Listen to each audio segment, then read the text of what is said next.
The Douglas Coleman Show is made possible with support from Seth David Radwell, a recent guest on the program and author of American Schism, How the Two Enlightenments Hold the Secret to Healing Our Nation, released this past July. As Publishers Weekly writes in its recent glowing book life review of American Schism, business executive Radwell's epic debut examines the historical influences that have led to what he sees as the collapse of politics in the United States.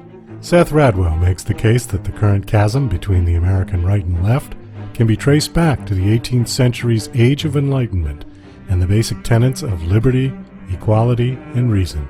American Schism provides a historical perspective that can help us fight today's unreason with reason and bridge current-day divides. American Schism by Seth David Radwell is available at Amazon, Barnes & Noble, and wherever books are sold. For more information, go to AmericanSchismBook.com. It's time for the Douglas Coleman Show. Mr. Smooth and Savvy is joined by guests from all walks of life, from the entertainment industry to authors to political and social commentators, the famous and not so famous, the controversial and the light and fluffy. We have it all. Now, here's Douglas Coleman.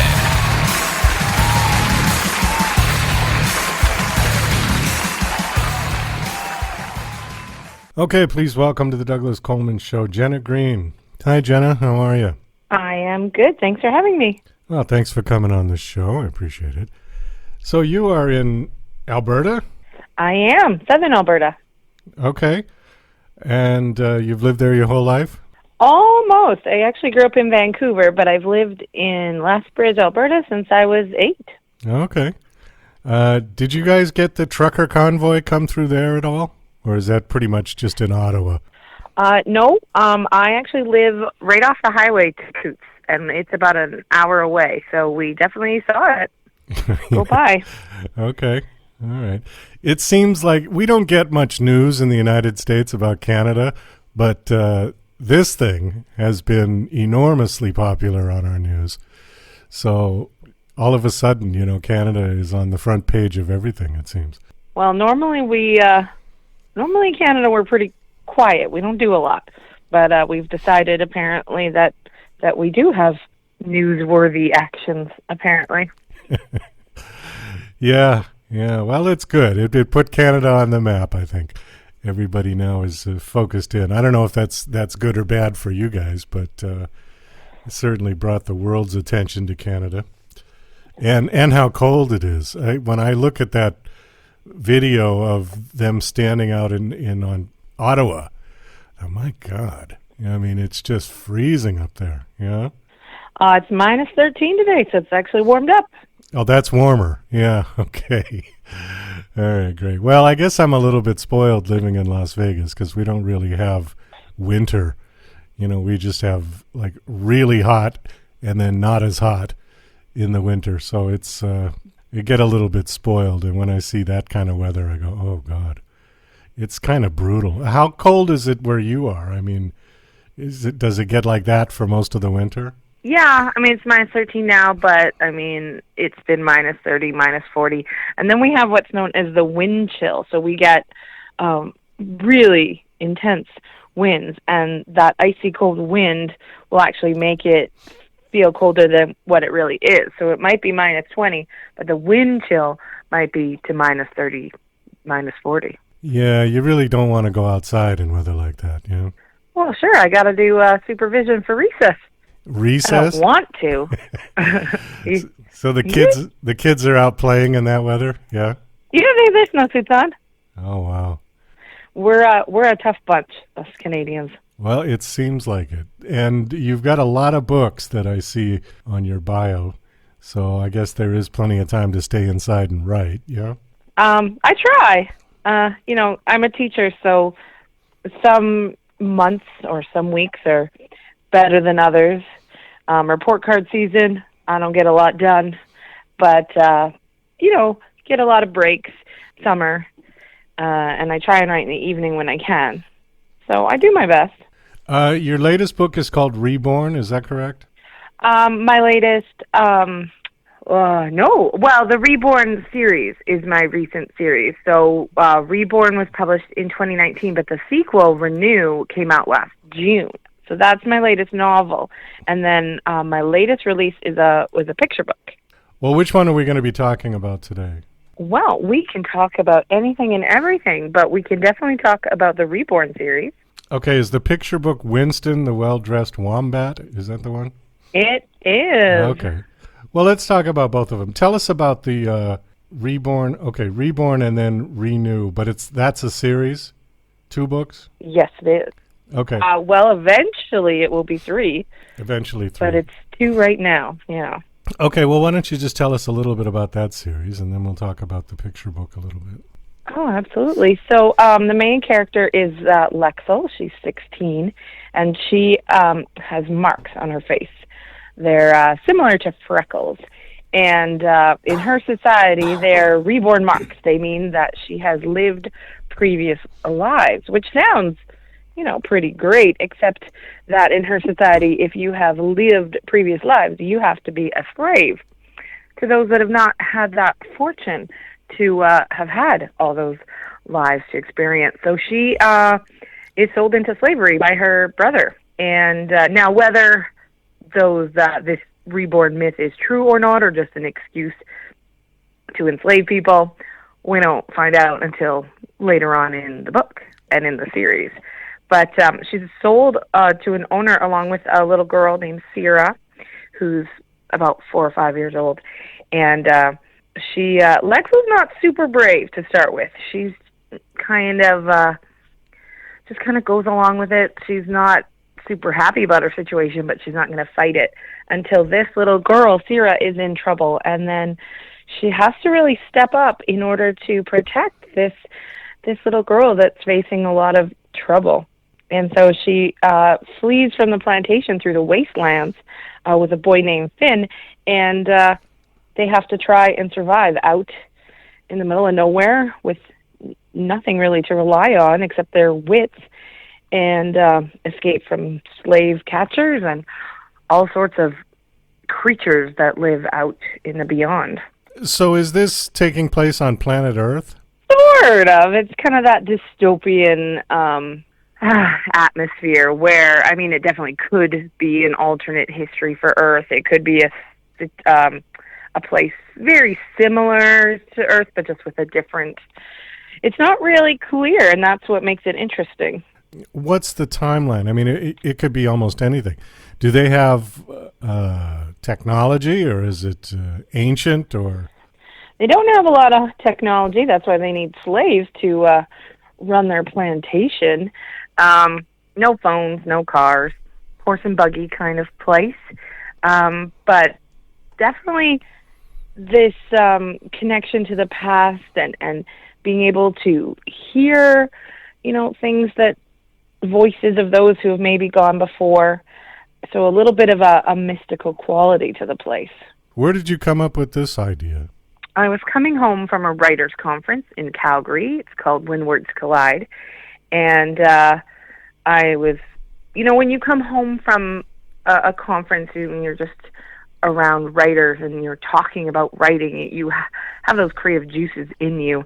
And I think partly inspired by my freckles and partly inspired by my mom being sick with cancer and that idea that passing is possible and the connection to those people. And I think just a combination of all that just kind of led to this nugget of an idea that expanded into a book and then a sequel and eventually the third book. The third book is written and it has gone through one round of editing, and it's just kind of waiting in the queue with the publisher for to be published. So we'll probably see it either late this year or early 2023. How's the reaction been to this series? Have you gotten good reviews? Very good reviews. It won the Moonbeam Children's Book Award. Lots of good reviews. It's a very emotional story. A lot of action, but also there's heart to it, and that's what readers have really connected with. My aunt loved it, but was very alarmed by all the danger. She's a little bit protective of me and my characters, but overall everyone has really enjoyed it, and they're as far as I've heard, they are anticipating the third book in the series. So you said you were a teacher. What age groups do you teach? So I teach a grade 1-2 split class. So I teach 6 and 7-year-olds who are just beginning to learn to read and to write. So it's a pretty fascinating age group. Okay, so is this book series for them, or is it they too young for this? They would be too young for this. But when I did write this book, I was teaching middle school. So I taught, grade 6 and grade 7. So students that were 12, 13. The main character is 16, but of course YA is a pretty broad genre, and actually, adults read YA just as much as, the actual teens. So it really appeals to anyone from age 12 to age 80. I'm still trying to figure out the genres of this book. So it's young adult. What else would you call it? Because I know there's so many sub-genres and sub-genres. That's right. We'd call it YA fantasy. If you want to subcategorize the fantasy genre in it, it would be that dystopian genre. So YA fantasy, YA dystopian. How many books altogether do you have? Or is this? I only have these on your bio, but I would have 6 novels and 1 picture book so far. Okay. Was there any particular thing that started you writing? I think I've always been a storyteller. My mom says I was great on car rides. My sister, not so much, but me, pretty great. I'd have my little She-Ra Princess of Power action figures, and I was good for days because I would just sit and tell stories and make adventures. And, even when I was at home, I'd stay up all night playing with my stuffed animals and having them on grand adventures. And I think anyone that's a storyteller has that knack, and they either pick up a pen or a computer and they actually write down their stories, or they just, make them up and live their life that way. My mom never wrote down a story, but she loved telling stories, and people were always fascinated that her stories would change the ending. And I'd be like, well, of course. And they'd be like, well, why do her stories change if they're true? I'm like, oh, she's a storyteller. If it doesn't get a laugh, she's going to change that story. She's here for the audience. So I definitely got that flair from her. Let's talk a little bit about Winston the Well-Dressed Wombat. Now, this one sounds like it could be for the kids that you teach currently, yeah? Oh, absolutely. And the first book I've written that my daughter, she can't read it yet, she's only 5, but can understand. She always looks at my other books and wonders why they don't have pictures. But this one, she can understand. It's more like her style of story. And so, yeah, this is for all the young readers of the world.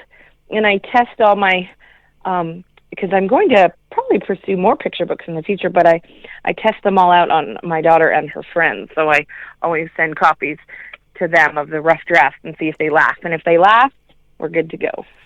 Now, can you just use this book in your classroom, or do you have to go through the school to get permission to use the book? Oh, no, I can use it. I probably wouldn't use it with my students just because I don't ever want that impression of I am, trying to push them to buy my books. But I gave it to the kindergarten teacher, and they did a whole lesson on rhyme, and they really, and then I got to come in and say that I wrote it, and that was a big deal for them.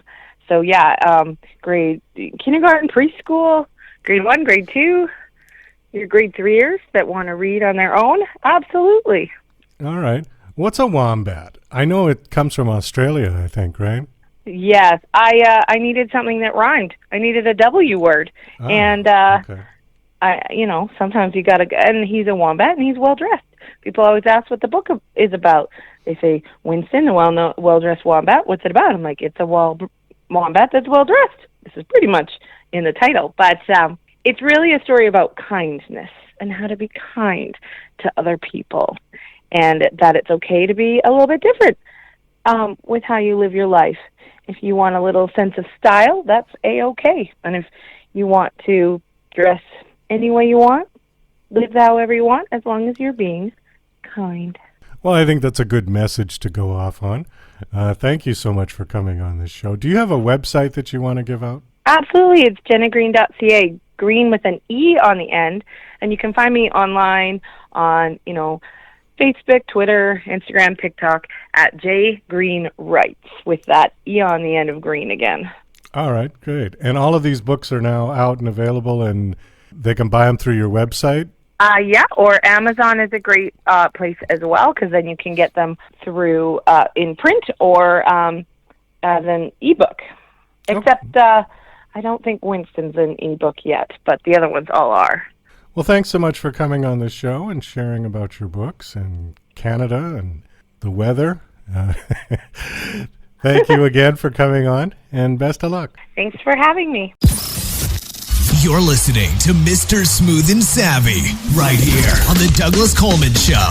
We'll be right back after these commercial messages. Douglas Coleman's Don't Do a Podcast is a dryly humorous rant about Douglas's pet peeve, the unrelenting torrent of podcasts hitting the web on a constant basis. As technology has put podcasting within the reach of anyone, many wholly unqualified people have taken the plunge. This witty polemic tries to persuade them from broadcasting their drivel using Douglas's brand of sarcastic humor. Now on Amazon, only 99 cents. DJC Music and DJC Productions are pleased to announce a brand new website. We have started a listing website for radio show hosts as well as potential show guests. This is a meeting site where hosts and guests can come together. Show hosts can list their show and types of guests they're interested in booking. Potential guests can list their talents, bio, accomplishments, or anything they feel makes them an interesting radio show guest. There are no recurrent payments, only a one-time $5 listing fee. Your listing will stay up until you decide to cancel. Previous guests of The Douglas Coleman Show are welcome to submit their guest listing free of charge. Go to radiohostsandguests.com. That's radiohostsandguests.com. Are you an independent musician? How would you like to have your songs played on hundreds of radio stations just like the one you're listening to right now? Join MusicSubmit.com and we'll promote your music to radio stations and blogs in your genre. It's free to set up your account, and we guarantee your music will be considered for airplay by radio stations worldwide. Why not sign up today? It's free. MusicSubmit.com. Radio promotion for indie musicians. Hey, this is Ray Powers. Don't touch anything. You've got it right where you need it. Tuned in to the Douglas Coleman Show. You heard me. Okay, please welcome to the Douglas Coleman Show, Judy Foreman. Hi, Judy. How are you? I'm terrific. How are you? Doing fine. Thank you. Thank you for coming on the show. As we were just talking about before we got on, do you know Hank Philippi Ryan? Do you know her? I know of her. I've seen her on TV, yes. Okay. All right. Because I've interviewed her on the show. She came on our show, I don't know, a year ago or so. And her and I were talking about Boston. And she's been around forever. I know. I know. We call it experience. Yes. Yeah. Well, I remember she was on probably in the early 80s is when she started. Yes. She's still on. Yeah. No, she was very good. Yeah. Yeah. So she's written... I think she wrote a book. Didn't she write a book? Oh, she's written lots of books. She was probably on her 25th book or something when I interviewed her. Oh, wow. And wow. Yeah. That's great. So That's great. You are a former Boston Globe health columnist. Is that correct? Yep. Okay. That's correct. And you've authored 3 books, nonfiction books. It looks like we're going to be talking about one of them called... CRISPR'd. CRISPR'd with a D. Yeah, that's not one of the nonfictions. That's a novel, and it just came out last week on Tuesday. Oh, all right. But that's the one we're going to promote, right? That's the one we're going to talk about today? That's the one. Okay, you actually pronounced that whole thing? CRISPR'd? Is that how you say it? CRISPR'd. If I could say, the acronym is CRISPR, CRISPR. And in the off chance that your listeners want to know what that stands for, it's a real mouthful. Clustered, regularly interspaced, short palindromic repeats. In plain English, that just means it's a string of the building blocks of DNA in a certain order or pattern that can be pretty easily identified. It's a gene editing technique, and it's very powerful and not exactly brand new, but quite new and exciting. Okay. And tricky. Well, I'm glad you got an acronym and use that for the title of your book rather than spelling it all out. It would take up the whole cover of the book, I think. That's all right. So let's see if we can do this for the layman's. Gene or genome? Genome? Genome, okay. Editing. Now, explain kind of what that is. Okay. So this will, as a science and medical writer, I'm sort of used to translating scientific jargon into English, so I will try to do that now. Backing up a slight bit, I'm sure people know that everybody, plants, animals, humans, everybody, it has DNA in all of our cells, and the DNA is kind of spread around among 23 chromosomes from each parent. 2 of them are numbered 1 through 22, and then there's the X chromosome and the Y chromosome. So all this stuff is in all our cells, and DNA is kind of the basic blueprint, the code for making a similar chemical called RNA, and that in turn codes for the proteins, all the amino acids and proteins that do everything in our cells. They're enzymes, they're the structural things in cells, they make the cell membrane, they end up creating blood vessels, brain cells, heart cells, muscle cells. All of this is really governed by DNA, which sends its message out to cells to make the right proteins via RNA. So the main thing is DNA is the code, and it translates into proteins. And that's the basic, they call it the central dogma of molecular biology, that the information flows from DNA to RNA to proteins. That's all you really need to know. In terms of CRISPR, what CRISPR does, it's a way to edit, to change the DNA, not the whole DNA, but a specific part. So if you want to change one gene, you can use this molecule that scientists can make in the lab called CRISPR, and that goes to where you aim it, like a little, the pull thing on zippers that goes along, chugging along all those teeth in the zippers. That's what this CRISPR molecule does. It goes along the DNA, stops where you tell it to stop, and cuts the DNA right there. And then it can paste in a new gene. It can take out the old gene. It can tinker with the gene that's there. So it's a very, very powerful tool for changing literally the DNA that we're made of, one little segment or one whole gene at a time. It's very, very powerful. In fact, it's the 2 women and their teams who are the main discoverers of CRISPR just got the Nobel Prize last year. It's probably the biggest important thing certainly in biology and perhaps in science in general in the last few years. It's really a big deal. Okay. The tricky part is, while you can use it for good, you can also use it for evil. So that's where my medical thriller comes in. Okay, that's exactly what I was going to ask you. Why would one want to do that? Why would one want to manipulate DNA? Okay, well, the noble reason for doing that is to cure disease. In fact, I might be jumping ahead a little bit of what you want to ask, but scientists at MIT and Harvard have already been able to cure a horrible disease called sickle cell anemia in mice, and other scientists in Texas have actually been able to, seems like, cure a young 18-year-old woman with sickle cell.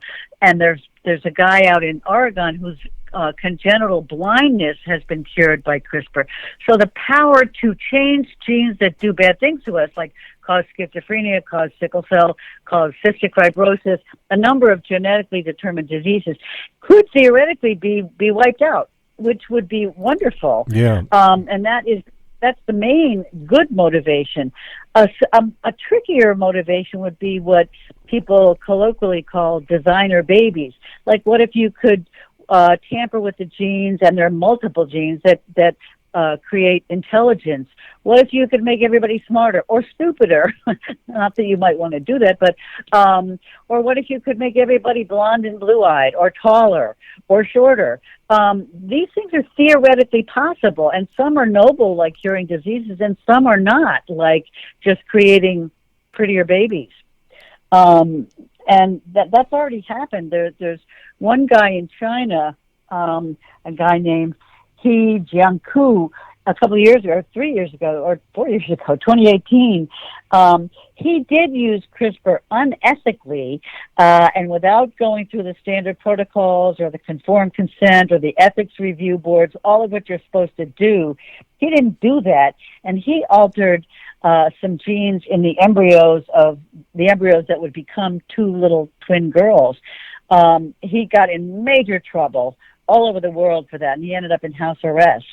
So, I mean, even though maybe his goal was noble, he didn't sort of follow the accepted ethical rules, and that really got everybody all alarmed about, you know, who's gonna control this new technology, and is it going to be used for good or bad? Yeah. How does this relate to what we've heard from news outlets about COVID and about gain-of-function research and about the Wuhan viral laboratory creating, you know, essentially biological weapons? Is that in any way related to this? Not in my book, but in theory, yes. I mean, you could use CRISPR to create deadly viruses like COVID, or you could bring back smallpox, or you could make a bacterial bioweapon. In fact, not to disclose too much, but I'm thinking about a second novel that sort of goes along those lines. Not to do with but making a biological warfare weapon. But yes, I mean, I have absolutely no knowledge from what I've read, or certainly no personal knowledge about what, if anything, was done in the Wuhan lab. I mean, it's certainly very plausible that viruses can jump from animals to people, and your listeners and everybody should remember that that's what happened with the AIDS virus. It was in monkeys in Africa, and people would slaughter the monkeys and eat the monkeys and get the virus into their own systems. And then obviously once it was in humans, it got spread from human to human. So it's highly likely that a virus can spread from various animals into people, or maybe through a different, a intermediate host and get to people. So you don't have to invoke malevolence to understand COVID, but it is also possible to use CRISPR to be malevolent and be benevolent. You can, there's the reason we got the vaccine so quickly was all the previous research that had been done on messenger RNA, not CRISPR per se, but basic biological research. So, there's a genie and you let it out of the bottle and good things happen and bad things happen. Who do you think should be in charge of this sort of power and authority? Do you think government?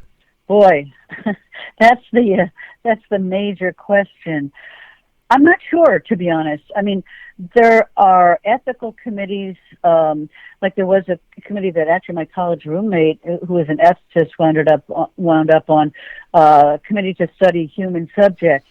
I think it should be a combination government, ethicists, lay people, and scientists. No one group working on it, being the deciders, kind of. You don't necessarily want corporations or companies deciding this because they're basically for profit. On the other hand, the drugs that companies can make from this could save millions of lives. So you sort of need all the players, I guess, in the room at the same time. And then suppose through some miracle they all agree on the protocol, then how do you make sure that sticks? And I guess inclusivity of careful, thoughtful thinkers and lay people who represent the rest of us, it really needs to be a consortium. And as we know, that's hard to pull off, but very important to do. Yeah, it's a lot of power. I mean, it's yes, potentially as powerful as a nuclear weapon. Really? Yes. Yeah, that analogy is a good one because, I think human curiosity is really driving the development of nuclear weapons and CRISPR and other things. And that's inevitable, and I think it's a good thing, actually. We should explore the universe, and we should explore biology down to the most minute thing. But it needs some ethical breaks as well. Yeah. BRAKES, like car brakes. So not to give too much away about your book, but is this, I'm having a picture in my mind of the mad scientist. Is that kind of where this book goes? Yeah. Mad in the crazy sense and also in the angry sense. Yes. This is an evil geneticist, based on no one I know, although his backstory is from someone I know, being a Holocaust survivor. He, not I. And he has huge revenge fantasies about killing Nazis because his own family, his own grandmother ended up in a concentration camp. So he's a brilliant geneticist from Harvard and MIT, and is, a star in the Harvard and Boston and international world, actually, as a geneticist. But he harbors this huge revenge against the Nazis, which is understandable, but he ends up using his genetic knowledge for evil on certain embryos. And maybe I should stop there before I blow my own story. Well, we don't want to give too much away. We just want to give people kind of a teaser so that they get intrigued and go out and buy the book. I can tell you that there's a brilliant young female journalist who eventually outs him, and there ends up being a huge international trial, or a huge trial that's covered by the international press, and then a big twist at the end of the trial. So hopefully that will undo the damage of my spoiler alert. Okay. You have written other books, but this was your first fiction, is that correct? That's correct. Okay, why did you decide to write a fiction? I don't really know.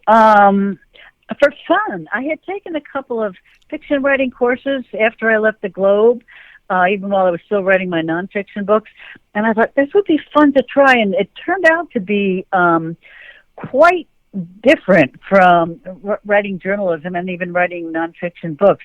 In journalism, you've probably heard of the so-called inverted pyramid, where you tell everything you possibly can in the first paragraph, leave no mystery, don't mislead anybody, quote other people totally accurately, get the science absolutely straight, and, tell a very straightforward story. Well, with fiction, I had trouble kind of reversing all that. You don't want to tell it all at the beginning, especially for a thriller. You want to leave little breadcrumbs. Right. You want to throw in red herrings to confuse people.